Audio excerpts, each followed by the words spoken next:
പവിത്രം സീരിയലിന്റെ latest episode review ആണ് പറയുന്നത്. അങ്ങനെ ശ്രീകാന്തിനെയും വർഷയും കാണുന്ന സമയത്തിന് സുധാകര മാഷ് ചോദിക്കുന്നുണ്ട്, നിങ്ങൾ എന്താ ഇവിടെയെന്ന് ചോദിക്കുന്ന സമയത്തിന് നന്ദിനി പറയുന്നുണ്ട്, അവർ വേദയെ കൂട്ടിക്കൊണ്ട് പോവാൻ വന്നതാണ് അച്ഛാന്ന് പറയും.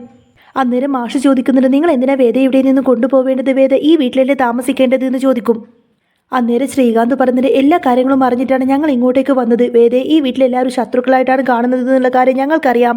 ഇവൾ ഇവിടെ നിൽക്കുന്നത് നിങ്ങൾക്ക് ഇഷ്ടമല്ല എന്നുള്ള കാര്യം ഞങ്ങൾക്കറിയാം. അങ്ങനെ ഇഷ്ടമില്ലാതെ ഇവിടെ നിൽക്കേണ്ടവളൊന്നും അല്ല ഇവള്. വിക്രം ഇനി ജയിലിൽ നിന്ന് എന്നാ പുറത്തിറങ്ങാന്നുള്ള കാര്യമൊന്നും അറിയില്ലല്ലോ. അത്ര കാലം വേദ ഇവിടെ താമസിക്കാനോ? അത്ര കാലമൊക്കെ വേദ ഇവിടെ താമസിക്കാൻ നിങ്ങൾ സമ്മതിക്കുമെന്ന് ഇങ്ങനെ ശ്രീകാന്ത് ചോദിക്കുന്ന സമയത്തിന് സുധാകരൻ മാഷ് പറയുന്നുണ്ട്, വേദ വിക്രമിന്റെ ഭാര്യയാണ്. വിക്രമിനല്ലാതെ അവളെ ഇവിടെ നിന്നും കൂട്ടിക്കൊണ്ടുപോകാൻ ആർക്കും സാധിക്കില്ല എന്ന് പറയും. അവളെ ഇവിടെ നിന്നും ഇറക്കി വിടണമെങ്കിൽ അത് വിക്രത്തിന് മാത്രമേ കഴിയൂ. അല്ലെങ്കിൽ പിന്നെ ഞാൻ അത് വിചാരിക്കണം. ഞാൻ ഒരിക്കലും വേദ മുഴുവൻ ഇവിടെ നിന്നും ഇറക്കി വിടില്ല. അന്നേരം ശ്രീകാന്ത് പറഞ്ഞിട്ട്, മാഷ് ഇപ്പം അങ്ങനെയൊക്കെ പറയും, പക്ഷേ വിക്രത്തിന്റെ അമ്മക്ക് വേദയോട് നല്ല ദേഷ്യമുണ്ടെന്നുള്ള കാര്യം എനിക്കറിയാം. അങ്ങനെയല്ലാന്ന് അമ്മ പറയട്ടെ എന്നിങ്ങനെ ശ്രീകാന്ത് പറയുന്ന സമയത്തിന് കമലമ്മ ഒന്നും മിണ്ടാതെ അങ്ങനെ തല താഴ്ത്തി നിൽക്കുകയാണ്. അപ്പോൾ സുധാകരൻ മാഷ് പറഞ്ഞിട്ട്, എൻ്റെ ഭാര്യ ഞാൻ പറയുന്നത് കേൾക്കും, വേദയോട് ഒരു വിരോധവും കമലത്തിനില്ല. ഇനി നിങ്ങളായിട്ട് ഇങ്ങോട്ടേക്ക് വന്നിട്ട് ഓരോ പ്രശ്നങ്ങൾ ഉണ്ടാക്കരുത് എന്നിങ്ങനെ സുധാകരൻ മാഷ് പറയും. അന്നേരം വേദ പറഞ്ഞിട്ട്, അച്ഛൻ പറഞ്ഞത് കേട്ടല്ലോ, എനിക്ക് ഏതായാലും ഈ വീട്ടിൽ യാതൊരുവിധ പ്രശ്നവുമില്ല. ഇനിയിപ്പോൾ ഇതിൻ്റെ പേരും പറഞ്ഞിട്ട് നിങ്ങൾ ഇങ്ങോട്ടേക്ക് വരണമെന്നുമില്ല. ഈ വീട്ടിൽ നിന്ന് ഞാൻ ഇനി എങ്ങോട്ടേക്കും വരില്ല. വിക്രം കെട്ടിയ താലി എൻ്റെ കഴുത്തിലുണ്ട്. അതുകൊണ്ട് ജീവിതകാലം മുഴുവൻ വിക്രത്തിൻ്റെ വീട്ടിൽ നിൽക്കാനാണ് എൻ്റെ ഉദ്ദേശം. ഇനി വെറുതെ ഇവിടെ നിന്ന് സമയം കളയാതെ ഏട്ടനും ഏട്ടത്തിയും ഇവിടെ നിന്ന് പോവാൻ നോക്കുന്നൊക്കെ പറയട്ടെ വേദ. അന്നേരം ശ്രീകാന്തും വർഷയും ആകെ ചമ്മി നാണം കെട്ട് അവിടെ നിന്നങ്ങ് പോവാട്ടോ വേദയുടെ വാക്കും കേട്ടിട്ട്. എന്നാൽ വേദ അവരുടെ കൂടെ പോവാത്തത് കൊണ്ട് തന്നെ നന്ദിനിക്ക് ഭയങ്കര അങ്ങ് ദേഷ്യം വരും. ദേഷ്യം വന്ന് നന്ദി ഇങ്ങനെ പല്ലും കടിച്ച് വേദ ഇങ്ങനെ നോക്കി നിൽക്കുന്ന സമയത്തിന് വേദ യാതൊരു കൂസലുമില്ലാതെ അകത്തേക്ക് അങ്ങ് കയറിപ്പോവും. എന്നാൽ വിക്രം പുറത്തിറങ്ങിയിട്ട് വിക്രത്തിനെ ഒന്ന് കിട്ടാൻ വേണ്ടിയിട്ട് കാത്തിരിക്കായിരുന്നു കേട്ടോ വാസവൻ. അങ്ങനെ ജയിലിലേക്ക് വിക്രത്തിനെ കാണാൻ വേണ്ടി വരുന്നുണ്ട്. വിക്രത്തിനെ കാണുന്ന സമയത്തിന് വാസവൻ അങ്ങ് ദേഷ്യം വരണ്ട്. എന്നിട്ട് പറഞ്ഞിട്ട്, എടാ നീ അങ്ങനെ രക്ഷപ്പെട്ടു എന്നൊന്നും വിചാരിക്കണ്ട. നിന്നെ ഒന്ന് ഒറ്റക്ക് പുറത്ത് കിട്ടാൻ വേണ്ടിയിട്ട് കാത്തിരിക്കുമായിരുന്നു ഞാൻ. പക്ഷേ നിന്റെ ഭാര്യ അതിനൊന്നും സമ്മതിച്ചില്ല. അവൾ നിന്നെ നല്ലോണം അങ്ങ് സംരക്ഷിച്ചു. അവൾക്കറിയാമായിരുന്നു നിന്നെ എനിക്ക് പുറത്ത് കിട്ടിയാൽ പിന്നെ അന്നോടെ തന്നെ നീ തീരുമെന്ന്. നിന്നെ ഏതായാലും അങ്ങനെ സുഖമായിട്ട് ജീവിക്കാനൊന്നും ഈ വാസവൻ സമ്മതിക്കില്ല എന്ന് പറയുന്ന സമയത്തിന് വിക്രം അങ്ങ് ചിരിക്കാട്ടോ. വിക്രം പറഞ്ഞിട്ട്, അല്ലെങ്കിലും എനിക്ക് പുറത്തിറങ്ങണ്ട, എനിക്ക് ജയിലിൽ കിടക്കുന്നത് തന്നെയാ സുഖം. പിന്നെ നിങ്ങൾ എന്നെ ഇങ്ങനെ ഓരോന്നും പറഞ്ഞ് പേടിപ്പിക്കൊന്നും വേണ്ട. നിങ്ങൾ ഇനി പുറത്തു വെച്ചിട്ടും എന്നെ ഒന്നും ചെയ്യാനൊന്നും പോകുന്നില്ല. നിങ്ങൾക്ക് അത്രമാത്രം ധൈര്യമുണ്ടെങ്കിൽ നിങ്ങൾ ഈ ജയിലിനകത്ത് വെച്ചിട്ട് എന്നെ ഒന്ന് തൊട്ടു നോക്ക്.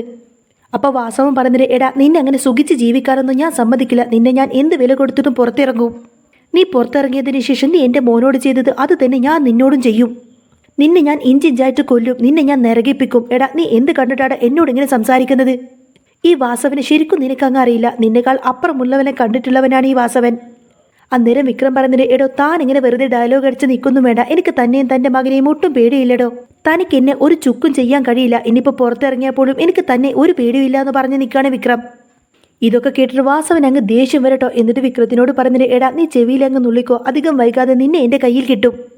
നിന്നെ ഞാൻ വെറുതെ വിടാനൊന്നും ഉദ്ദേശിക്കുന്നില്ല എന്നൊക്കെ പറഞ്ഞ് ദേഷ്യപ്പെട്ടുകൊണ്ടായിരിക്കട്ടെ വാസവൻ അവിടെ നിന്നങ്ങ് പോകുന്നത്. വാസവൻ നേരെ ചെല്ലുന്നത് പോലീസിൻ്റെ അടുത്തേക്കാണ്. കേസ് അന്വേഷിക്കുന്ന പോലീസിനെ പോയി കണ്ടുകൊണ്ട് തന്നെ വാസവൻ പറഞ്ഞത്, ഞാൻ അവനെ കണ്ടു. സബ് ജയിലിൽ പോയിട്ട് ഞാൻ അവനോട് സംസാരിക്കുകയും ചെയ്തു. അന്നേരം പോലീസ് പറയുന്നുണ്ട്, ഇനി ഏതായാലും 24-ാം തീയതി കോടതിയിൽ ഹാജരാക്കും. അവനൊരിക്കലും ഇനി ജാമ്യം കിട്ടാനൊന്നും പോകുന്നില്ല. അവൻ്റെ ഭാര്യ തന്നെ അവനെതിരായിട്ട് മൊഴി കൊടുത്തിരിക്കുക. അങ്ങനെയുള്ള അവൻ ഒരിക്കലും ഇനി പുറം ലോകം കാണാൻ പോകുന്നില്ല. അന്നേരം വാസവൻ പറഞ്ഞിട്ട്, എനിക്ക് എങ്ങനെയെങ്കിലും അവനെ പുറത്ത് കിട്ടണം. അവൻ്റെ സംസാരം കേട്ടപ്പോൾ അവൻ എന്തോ ഒരു ധൈര്യമുള്ളതുപോലെയാണ്. അവനെ സംരക്ഷിക്കാൻ ആരൊക്കെ ഉണ്ടെന്ന് തോന്നുന്നു. അവൻ അത്രമാത്രം ധൈര്യത്തോടു കൂടി തന്നെ സബ് ജയിലിൽ കഴിയണമെങ്കിൽ അതിൻ്റെ പുറകിൽ എന്തോ വലിയൊരു പ്ലാന് തന്നെ നടന്നിട്ടുണ്ട്. എൻ്റെ കണക്കൂട്ടലുകളൊക്കെ ആരോ മണത്തറിഞ്ഞിട്ടുണ്ട്. അവൻ ഇനി എവിടെ പോയിട്ട് ഒളിച്ചിരുന്നാലും എനിക്ക് അവനെ എൻ്റെ കയ്യിൽ കിട്ടിയേ പറ്റൂ. അന്നേരം പോലീസുകാരൻ വാസവനോട് പറഞ്ഞിട്ട്, അതൊന്നും ഒരിക്കലും നടക്കില്ല സർ. നിയമം ഏതായാലും നിയമത്തിൻ്റെ വഴിക്ക് തന്നെ പോവട്ടെ. 24-ാം തീയതി കോടതിക്ക് മുൻപായി ഇനി എന്താണ് സംഭവിക്കുന്നത് നോക്കാം. അല്ലാതെ ഒരിക്കലും സബ് ജയിലിൽ നിന്നുകൊണ്ടതിന് സാർക്ക് ഇനി അവനെ ഒന്നും ചെയ്യാൻ കഴിയില്ല എന്നൊക്കെ പറയും. സാറിൻ്റെ ഇപ്പോഴത്തെ പ്ലാനൊന്നും ഒരിക്കലും നടക്കാത്ത കാര്യമാണ്. സബ് ജയിലിൽ വെച്ച് അവനെ ഒന്നും ചെയ്യാൻ കഴിയില്ല. ഇനി 26-ാം തീയതി അവന് പുറത്തിറങ്ങിക്കഴിഞ്ഞാൽ പിന്നെ സാറിന് അവനെ എന്ത് വേണമെങ്കിലും ചെയ്തോ എന്നൊക്കെ പറയും. അന്നേരം വാസവൻ പറഞ്ഞിട്ട്, ഇതിൻ്റെ പിന്നിൽ ആരാണ് പ്രവർത്തിക്കുന്നത് എന്നുള്ള കാര്യം ഞാൻ കണ്ടുപിടിക്കും. അവനെ എൻ്റെ കയ്യിൽ കിട്ടാതെ എനിക്കിനി ഒട്ടും ഉറക്കമില്ല. സാർ കാര്യമായിട്ടൊന്ന് ആലോചിക്കുക. എങ്ങനെയെങ്കിലും അവനെ എനിക്കൊന്ന് പുറത്തിറങ്ങിത്താ. അതിന് പകരമായിട്ട് സാർ ചോദിക്കുന്നത് എന്തും ഞാൻ തരും. എനിക്കവനെ കിട്ടിയേ പറ്റൂ. സാറേതായാലും ഒന്ന് ചിന്തിക്കുന്നൊക്കെ പറഞ്ഞുകൊണ്ടായിരിക്കട്ടെ വാസവൻ അവിടെ നിന്നും പോകുന്നത്. ഇതേ സമയത്തിന് കാണിക്കുന്നത് ശ്രീകാന്തിനായിരിക്കും. വേദയുടെ വീട്ടിൽ പോയിട്ട് വേദ തിരിച്ചു വരാത്തത് കൊണ്ട് തന്നെ ശ്രീകാന്തും വർഷയും ഭയങ്കര ദേഷ്യത്തിലായിരിക്കട്ടോ. അവരങ്ങനെ വീട്ടിലേക്ക് കയറി വന്നതിന് ശേഷം വർഷ അങ്ങനെ ശ്രീകാന്തിനോട് ചോദിക്കുന്നത്, ശ്രീകേട്ട നമുക്ക് പോലീസിലൊരു പരാതി കൊടുത്താലോ? അപ്പോൾ ശ്രീകാന്ത് ചോദിക്കുന്നതിന് എന്ത് പരാതി വർഷേ, നീ എന്തൊക്കെയാണ് ഈ പറയുന്നത്? അപ്പോൾ വർഷ പറയുന്നത്, അതേ ശ്രീയേട്ട, ആ വിക്രമത്തിൻ്റെ വീട്ടിൽ ഇപ്പോൾ വേദയെ ആർക്കും തന്നെ ഇഷ്ടമല്ല. അതുകൊണ്ട് തന്നെ വേദയ്ക്ക് ആ ഒരു വീട്ടിൽ യാതൊരുവിധ സുരക്ഷിതത്വമില്ലെന്നും ആ വീട്ടിലെ എല്ലാവരും വേദയെ ഉപദ്രവിക്കാൻ ശ്രമിക്കുകയാണെന്ന രീതിയിൽ നമുക്ക് പോലീസിനൊരു പരാതി കൊടുത്താലോ എന്ന് ചോദിക്കും. ശ്രീയേട്ടൻ തന്നെ ആ ഒരു പരാതി കൊടുത്താൽ മതി, കാരണം വേദയാണല്ലോ വിക്രമിനെതിരായിട്ട് ആ ഒരു പരാതി കൊടുത്തത്. അതുകൊണ്ട് തന്നെ സ്വാഭാവികമായിട്ടും ആ വീട്ടിലുള്ളവർക്കെല്ലാം തന്നെ വേദയോടൊരു ദേഷ്യം കാണും. പ്രത്യേകിച്ച് വിക്രമിന്റെ അമ്മക്ക് വേദയോട് ഭയങ്കര ദേഷ്യമാണ്. അങ്ങനെയാണെങ്കിൽ വേദയോട് ഇങ്ങോട്ടേക്ക് തിരിച്ച് വീട്ടിലേക്ക് വരാൻ വേണ്ടിയിട്ട് പോലീസ് ആവശ്യപ്പെട്ടില്ലേ എന്നൊക്കെ ചോദിക്കും. അങ്ങനെയൊക്കെ നമ്മൾ ചെയ്താൽ പിന്നെ നിയമപരമായിട്ട് തന്നെ നമുക്ക് വേദയെ കിട്ടുകയും ചെയ്യും. അല്ല, ശ്രീയേട്ടൻ എന്തു പറയുന്നു എന്നൊക്കെ ചോദിക്കാട്ടെ വർഷ. അന്നേരം ശ്രീകാന്ത് പറഞ്ഞൊരു, വർഷേ, ഇതൊക്കെ ശരിക്കും നടക്കുന്ന കാര്യം തന്നെയാണോ വർഷേ? അതെ, വേദയെ നിനക്ക് കാര്യമായിട്ട് ശരിക്കും തന്നെ അറിയാലോ. അവൾക്കൊക്കെ എതിർക്കാൻ നല്ലവണ്ണം അറിയുന്നവളും നിയമം കലക്കി കുടിച്ച് പഠിച്ചവളുമാണ്. അപ്പോഴും വർഷ പറയുന്നത്, ശ്രീയേട്ട, നിങ്ങളൊന്ന് ശ്രമിച്ചു നോക്ക്, ചിലപ്പോൾ അതോടുകൂടെ വേദ ഇങ്ങോട്ടേക്ക് തിരിച്ചു വന്നാലോ. അപ്പോൾ ശ്രീകാന്ത് പറയുന്നത്, അതെ, ഒന്ന് അന്വേഷിച്ച് നോക്കാമല്ലേ. ഏതായാലും ആ കേസ് അന്വേഷിക്കുന്ന ആ ഒരു പോലീസിന് തന്നെ ഈ ഒരു പരാതി കൊടുക്കാം. അങ്ങനെ ശ്രീകാന്ത് വിളിച്ചിട്ട് ഈ ഒരു പരാതി പറയുന്ന സമയത്തിന് പോലീസ് ഏതായാലും അന്വേഷണമായിട്ട് നേരെ വിക്രത്തിൻ്റെ വീട്ടിലേക്ക് ചെല്ലും. പോലീസ് വരുന്നതും കണ്ടുകൊണ്ടതിന് കമലമ്മ അങ്ങോട്ടേക്ക് ഓടി ചെന്നിട്ട്, എന്താ സാർ എന്ന് ചോദിക്കുന്ന സമയത്തിന് പോലീസുകാർ പറഞ്ഞിട്ട്, ഞങ്ങൾക്ക് വേദയോടൊന്ന് സംസാരിക്കണമെന്ന് പറയും. അന്നേരം നന്ദിനി പോയിട്ട് വേദയെ വിളിച്ചോണ്ട് വരും. പോലീസിനെ കാണുന്ന സമയത്തിന് വേദ ചോദിക്കുന്നത്, എന്താ സാർ, എന്താ കാര്യമെന്ന് ചോദിക്കും. പോലീസുകാർ എന്തിനാ വന്നത് എന്നൊക്കെ ചിന്തിച്ച് എല്ലാവരും ഇങ്ങനെ ആകാംക്ഷയോടത്ത് കേട്ട് നിൽക്കുന്ന സമയത്തിന് പോലീസുകാരൻ പറഞ്ഞത്, എനിക്ക് ഇവിടെ നിന്നൊരു പരാതി കിട്ടിയിട്ടുണ്ട്, കുട്ടി ഈ വീട്ടിൽ സുരക്ഷിതമല്ല എന്ന്. കുട്ടിയുടെ വീട്ടുകാർ തന്നെയാണ് ഇങ്ങനൊരു പരാതി തന്നത് എന്നൊക്കെ പറയും. അന്നേരം വേദ ചോദിക്കുന്നുണ്ട്, എന്ത് സുരക്ഷിതമില്ലെന്ന്? എനിക്കിവിടെ ഒരു കുഴപ്പമില്ല. ഈ വീട്ടിലുള്ളവരൊരിക്കലും എന്നോട് തെറ്റായിട്ട് പെരുമാറിയിട്ടോ പ്രവർത്തിച്ചിട്ടോ ഒന്നും തന്നെയില്ല. അതുകൊണ്ട് തന്നെ ഇവർക്കെതിരായിട്ട് എനിക്ക് യാതൊരുവിധ പരാതിയുമില്ല എന്നിങ്ങനെ വേദ പറയുന്ന സമയത്തിന് പോലീസുകാർ പറയുന്നുണ്ട്, കുട്ടിക്കൊരു പക്ഷേ പരാതി ഇല്ലായിരിക്കും, പക്ഷേ കുട്ടിയുടെ വീട്ടുകാർക്ക് നല്ല പരാതിയുണ്ട്. കുട്ടിയെ ഈ വീട്ടുകാർ അപായപ്പെടുത്തുമെന്നാണ് കുട്ടിയുടെ വീട്ടുകാരുടെ സംശയം. കാരണം വിക്രമിനെതിരായിട്ട് സാക്ഷി പറഞ്ഞത് കുട്ടിയാണല്ലോ. അതുകൊണ്ട് ആ വൈരാഗ്യം കൂടി വിക്രത്തിന്റെ വീട്ടുകാർക്ക് കുട്ടിയോടുണ്ടെന്നാണ് കുട്ടിയുടെ വീട്ടുകാർ പറയുന്നത്. അന്നേരം കമൽമ ചോദിക്കുന്നുണ്ട്, സാറേ, ഇനി ഞങ്ങൾ എല്ലാവരും ചേർന്നിട്ട് ഇവൾ എന്തെങ്കിലും ചെയ്യുമെന്നാണോ സാറിന്റെ പേടി?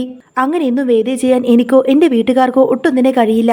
ഇത്ര കാലം വേദയെ ഞാൻ എന്റെ സ്വന്തം മോളെ പോലെയായിരുന്നു സ്നേഹിച്ചിരുന്നത്. പക്ഷേ ഇങ്ങനൊരു കുറ്റാരോപണം വന്നപ്പോൾ ഞാൻ ഇവളെ കുറ്റപ്പെടുത്തിയിട്ടുണ്ടാവും. ഒരു പക്ഷെ ഞാൻ ഇവളെ കുറ്റപ്പെടുത്തിയിട്ട് കുറേ അധികം ദേഷ്യപ്പെട്ടിട്ടൊക്കെ സംസാരിച്ചിട്ടുണ്ടാവും. പക്ഷെ സാറ് പറയുന്നത് പോലെ ഇവളോട് ചെയ്യാൻ എനിക്കോ എൻ്റെ വീട്ടുകാർക്കോ ഒട്ടും തന്നെ മനസ്സൊന്നും വരില്ല സാറേ. ഇവിടെയുള്ള എല്ലാവർക്കും പരസ്പരം സ്നേഹിക്കാനേ അറിയുള്ളൂ. അല്ലാതെ ഇങ്ങനെ സാറ് പറയുന്നത് പോലെ ഉപദ്രവിക്കാനോ അല്ലെങ്കിൽ അപായപ്പെടുത്താനൊന്നും കഴിയില്ല. അങ്ങനെയാണ് ഈ വീട്ടിലെ സാഹചര്യം. എല്ലാവരും ഒത്തൊരുമയോടും സ്നേഹത്തോടും കൂടെ ഒരുമിച്ച് പോകുന്ന ഒരു കുടുംബമാണിത്.